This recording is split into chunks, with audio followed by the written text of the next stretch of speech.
আসসালামু আলাইকুম। আমরা সকলেই চাই আমাদের মুখ থেকে পা পর্যন্ত পুরো শরীর যেন দাগ চোখ মুক্ত হোক আর স্কিনটা যেন একটু গ্লোয়িং হোক।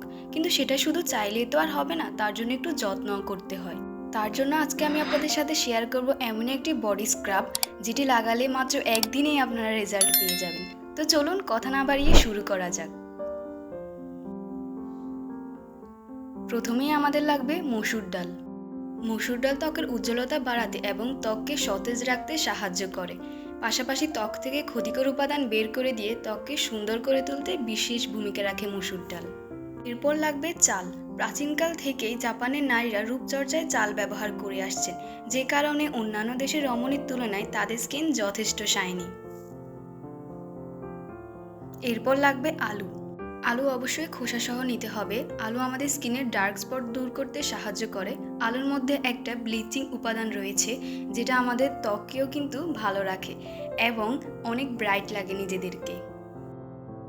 আমি ছুরি দিয়ে এভাবে ছোট ছোট করে টুকরো করে নিচ্ছি, এতে করে ব্লেন্ড করতে সুবিধা হবে তাই জন্য।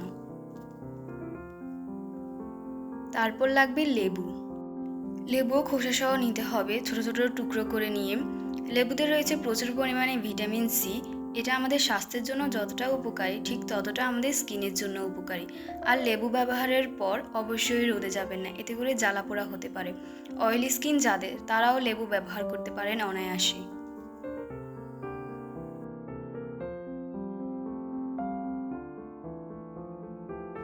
এই তো এবার আমি লেবুগুলো কেটে একটা বাটিতে নিয়ে নিলাম। এবার আমাদের লাগবে 2 চা চামচ পরিমাণ টক দই। অবশ্যই টক দই ব্যবহার করার চেষ্টা করবেন, বাজারে যেগুলো পাওয়া যায় সেগুলো না ব্যবহার করাই ভালো। টক দই ত্বকে যেমন ময়শ্চারাইজ করে, তার সঙ্গে সঙ্গে ত্বককে সফট করে তোলে। যাদের স্কিনে প্রচুর ব্রণ রয়েছে তাদের জন্য টক দই খুবই হেল্পফুল। এবার দিয়ে দিব নারকেল তেল। 2 চা চামচ পরিমাণ নারকেল তেল দিলেই হবে। নারকেল তেল আমাদের ত্বকের আর্দ্রতা ধরে রাখতে সাহায্য করে। এবার সবগুলো উপকরণ ভালো করে ব্লেন্ড করে নিব। ব্লেন্ড করার সময় পানীয় ব্যবহার করতে পারেন, বেশি ব্লেন্ড করবেন না, একটু দানা দানা করে রাখবেন। এবার দিয়ে দিচ্ছি হলুদের গুঁড়া। হলুদ আমাদের ত্বক উজ্জ্বল করে, আমাদের ত্বকে তারুণ্য ধরে রাখতে সাহায্য করে। প্রায় 5000 বছর ধরেই কিন্তু স্কিন কেয়ার বা হেলথ কেয়ারের মেইন ইনগ্রিডিয়েন্ট হিসেবে হলুদ ব্যবহার করা হচ্ছে। হলুদের গুঁড়া ব্লেন্ড করার আগেও দিতে পারেন, আমি পরে দিয়েছি, কোনো সমস্যা নেই। এবার আমি হলুদ দিয়ে এই হলুদটাকে এই মিশ্রণের সাথে খুব ভালোভাবে মিশিয়ে নিব। আপনারা খেয়াল করবেন আমি এটাকে পুরো একদম পেস্ট করে ফেলিনি, একটু দানা দানা রেখেছি। এই তো আমার মেশানো হয়ে গিয়েছে। এবার আমি হাতে লাগাবো। হাতে, পায়ে, ঘাড়ে, পুরো শরীরেই আপনারা এই স্ক্রাবটি ব্যবহার করতে পারেন। খুব তাড়াতাড়ি আপনাদের স্কিনকে ব্রাইট করতে এটি সাহায্য করে।